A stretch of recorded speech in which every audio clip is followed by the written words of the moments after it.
ជំរាបសួរពុកម៉ែបងប្អូនទាំងអស់ទាំងនៅក្រៅស្រុកនិងក្នុងស្រុកជាទីនឹករលឹកក៏ដូចជាទី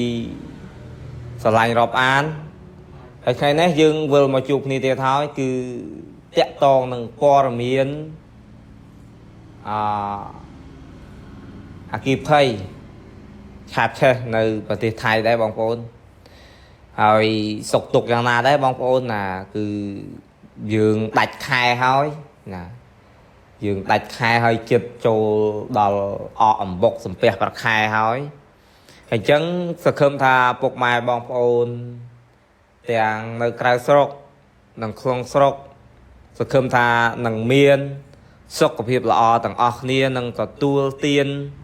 រកស៊ីហេងទាំងអស់គ្នាអញ្ចឹងយើងងាកមកវិញគឺតាក់ទងទៅនឹងព័ត៌មាននៅឯប្រទេសថៃគឺមានអគ្គភ័យមួយឆាបឆេះឃ្លាំងរោងចក្រមួយកន្លែងនៅប៉ាត់រីប៉ាត់វីប៉ាត់រីណាជាស្រ័យបងប្អូនណាគឺពិបាកអានឈ្មោះនៅប្រទេសគេមិនមែនដូចនៅខេត្តយើងគឺស្រួលអានបងប្អូនថានៅប្រទេសយើងអញ្ចឹងណាគឺឆាបឆេះនៅក្នុងប៉ាត់រីអាគារមួយគឺកំពុងតែចាប់ផ្ដើមដួលរលំហើយបងប្អូនហើយមានមនុស្សជាច្រើននៅក្នុងរោងចក្រក៏ដូចជានឹងអាគារហ្នឹងគឺនៅជាប់ក្នុងហ្នឹងបងប្អូនណានៅជាប់ក្នុងហ្នឹងណាហើយអញ្ចឹងមន្ត្រីជំនាញគេកំពុងតែបញ្ញាប់បញ្ញាលដុតដៃដុតជើងខ្នះខ្នែងដើម្បីជួយឬក៏ផ្ដល់ជាជំនួយទៅឲ្យពួកគាត់នៅក្នុងហ្នឹងតែយើងគឺអត់ដឹងថាមានប្រមាណអ្នកទេបងប្អូនអត់ដឹងថាមាន20អ្នក30អ្នកអីគឺអត់ដឹងទេអ្នកមានរបួសប្រមាណក៏អត់ដឹងដែរព្រោះយើងជាព័ត៌មានបឋមណាព័ត៌មានបឋមគឺយើងអត់អាចយកច្បាស់ថាអ្នកណាស្លាប់ប្រមាណអ្នកឬក៏នៅប្រមាណអ្នកទេហើយហេតុការណ៍នេះគឺកើតនៅវេលាម៉ោង11:45នាទីនៅថ្ងៃទី29ខែតុលាឆ្នាំ2025យើងនេះទេបងប្អូនគឺថ្មីនេះដែរទេបងប្អូនហើយអ្នកយកការព័ត៌មានបានឲ្យដឹងថាមានអគ្គភ័យឆាបឆេះមួយកន្លែងនៅក្នុងស្រុកមឿងខេត្តឆាឈឿងសៃបងប្អូនណានៅក្នុងខេត្តឆាឈឿងសៃណាគឺពិបាកអានតិចបងប្អូនណាខេត្តគេយើងមិនទៅដឹងឈ្មោះឲ្យច្បាស់អានឲ្យប្រកបតែដូចជនជាតិថៃបងប្អូនណាខេត្តគេហើយអ្នកពន្លត់អគ្គភ័យជំនាញពន្លត់អគ្គភ័យស្ម័គ្រចិត្តនិងអ្នកបុគ្គលិកក្រុមបុគ្គលិកគេជាច្រើននឹងទៀតគឺមកពីភូមិភាគបូត្រូវបានជូនដំណឹងថាគេបានឃើញផ្សែងហុយចេញពីឃ្លាំងរោងចក្រមួយណានៅនឹងកន្លែងការខេត្តដែលខ្ញុំបានរៀបរាប់ពីខាងលើហ្នឹងឯងបងប្អូនណាគឺគេបានឃើញផ្សែងឆេះយ៉ាងសន្ធោសន្ធៅដូចបងប្អូនបានឃើញរូបភាពហើយណា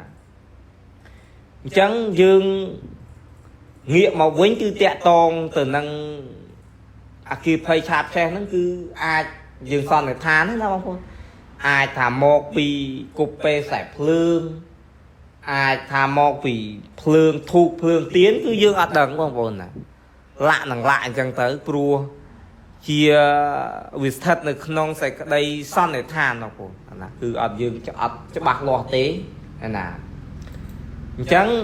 បានជាបងប្អូនអ្នកដែលគាត់បានមើលព័ត៌មានហ្នឹងអីចឹងទៅពេលតែគាត់ស្ដាប់ខ្ញុំអីគាត់នឹកក្នុងចិត្តថាឲ្យសំរឹកចុះអាហ្នឹងបកកែឆ្លៀនពៀនដីអញវាអាចមានគំនិតចឹងដែរណាបងប្អូនណាបងប្អូនថាគាត់មានគំនិតចឹងថាឲ្យសំរឹកចុះឲ្យងាប់ចុះព្រោះតែសារវានឹងឯងឆ្លៀនពៀនដីអញណាព្រោះយើងនឹងខ្មែរយើងឲ្យនឹងថៃឥឡូវគឺអត់សូវនេះទេបងប្អូនអត់សូវអុកល្អើនទេសូម្បីតែខ្ញុំមួយជាដើមហ្នឹងក៏ណាគឺឈឺចាប់នៅពេលដែលឃើញគេឆ្លៀនពៀនទឹកដីយើងហើយគេចោទយើងថាយើងហ្នឹង bành kỳ muôn tiết nè thật là tận năng cứ riêng khác vì ai chứ bằng phồn vì ai tôi từ về thôm mới thì vô kia thôm nè nè và tì kia thôm nè hãy chân dương xôm tại xong để phiếp xôm tại mà sốc xả bài đi tại liên piên nè na thì tại kia nâng ấy một liên piên dương môn hói chư chạp trong ta tập rạp on rạ chia tàng mũ thật kỳ nâng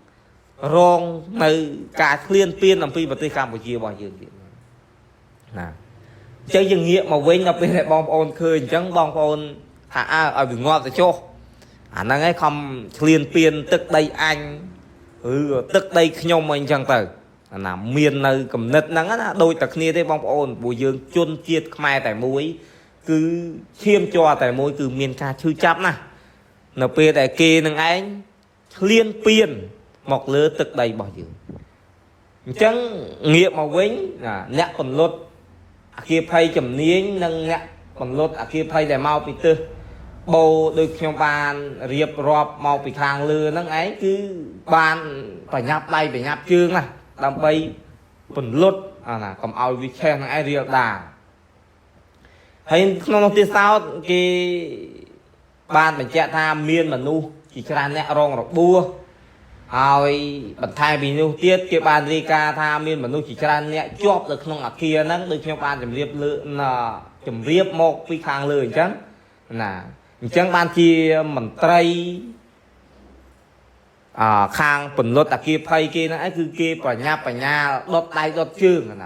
là bong bồn cứ cái đốt tay đốt chương là bay chui phải bắt bong chỉ vượt ở trong tầng tái dương ở đăng tha rồi bù phẩm man nè tây còn tha chỉ tràn nè hay mua là hai đằng ca bị vót này ca chạp trẻ kia phay nơi rong chạ nông sọc mương khẹt cha trường say nó cứ miền bánh chè thà mau bị mù 2 tỷ bằng phồn mau bị mù 2 tỷ cứ dương ai đăng ban thì bằng phồn là pro đôi nhom ban chầm riệp một bị hàng lười chẳng cứ vì tẹt tông từ nâng ca sớp bằng kệt tẹt tông từ nâng ca sao chiều ta cả na kia cho bác cứ kia ăn gì thế bằng phồn nè đại kia thua ca hàng đắng rồi mình trai chầm niên thang kia phay na cứ kia hiền để gì ta là bua của man nè rồi có che ở xa ấy đấy cứ kia hiền để gì thì pru bị tẹt tông từ năng xây cái đây bạn này ta cà phớt đó mà bọn chỉ sao chiêu rồi mui có khi thưa xây cái đây xưa bằng kết ở chẹt lẹ na mui cả có cọt thà đòi xa mùn hẹt ấy hết ban ký hiền để gì prap xa bò miền hay rồi có xa bò miền xanh nắng thà miền mà nu slap của man nè rong bu của man nè che ra ấy nèแต่បើសិនជាគេអត់ច្បាស់លាស់គឺគេអាចហ៊ាននិយាយទេណាបងប្អូនអញ្ចឹងយើងងាកមកវិញគឺយើងនៅតែមានសេចក្តីប្រុងប្រយ័ត្នជានិច្ចចំពោះអគ្គិភ័យហ្នឹងបងប្អូនដូចជាខ្ញុំបានជម្រាបខាងលើអញ្ចឹងតាក់តងនឹងខ្សែភ្លើងធូបទៀនព្រោះយើងពេញនិយមណាស់បងប្អូនព្រោះយើងជាអ្នកកាន់ពុទ្ធសាសនាហើយថៃក៏គេកាន់ពុទ្ធសាសនាដូចគ្នាអញ្ចឹងអាចមានភ្លើងទៀនភ្លើងធូបភ្លើងទុះខ្សែភ្លើងឯលាក់នឹងលាក់ជាដើមទៅឬមួយក៏ខ្សែភ្លើងហ្នឹងលួយហើយយើងចេះតែខ្ជិលចាំឲ្យវាខូចទៅមកចាំដូរចាំសិនហ្នឹងហើយបងប្អូនចាំសិនចាំឆេះទ្រុលអញ្ចឹងទៅណាដោយអគារភ័យនេះអីជាដើមអញ្ចឹងទៅយើងអត់អាចសន្និដ្ឋានបានថាឆេះដោយសារខ្សែភ្លើងទេបងប្អូនយើងអត់អាចទេណាយើងគ្រាន់តែប្រហែលហើយបងប្អូនខ្លះគាត់ថាឲ្យងាប់ចុះដូចខ្ញុំនិយាយខាងលើឲ្យងាប់ចុះអាហ្នឹងឲ្យឃ្លានពៀនទឹកដីអញណាអាហ្នឹងឃ្លានពៀនទឹកដីអញក៏ប៉ុន្តែតកតងនឹងអគារភ័យនេះគឺអត់មានតែនៅក្នុងប្រទេសថៃទេបងប្អូនប្រទេសខ្មែរយើងក៏មានច្រើនដែរគ្រាន់តែខ្ញុំមិនសូវបានលើកយកមកនិយាយព្រោះថានៅក្នុងស្រុកខ្មែរយើងមានសារព័ត៌មានហ្នឹងគឺច្រើនហើយអញ្ចឹងបងប្អូនប្រកាសជាបានឃើញឬក៏ឮឬក៏ដឹងហ្នឹងចង់មុននឹងខ្ញុំផងណាអញ្ចឹងគឺខ្ញុំអត់បានលើកយកមកទេគឺខ្ញុំបានលើកយកតែពីសារព័ត៌មានរបស់ថៃប៉ុណ្ណោះដើម្បីចែកជូនពុកម៉ែបងប្អូនទាំងដែលនៅក្រៅស្រុកឬក៏នៅក្នុងស្រុកណាអញ្ចឹងគឺព័ត៌មានយើងមានតែប៉ុណ្ណឹងណាហើយអញ្ចឹងគឺ ដល់ទីបញ្ចប់ហើយតែមុននឹងបញ្ចប់ក៏សូមខន្តីអភ័យទោសដល់ពុកម៉ែបងប្អូនទាំងអស់បើសិនបើខ្ញុំនិយាយទៅមានការលឹះលុះខ្វះខាត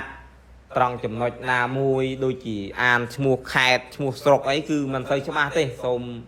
ពុកម៉ែបងប្អូនទាំងអស់អធិស្ឋានដល់រូបខ្ញុំបាទផងហើយខ្ញុំនឹងព្យាយាមសារជ្រាវនៅព័ត៌មានថ្មី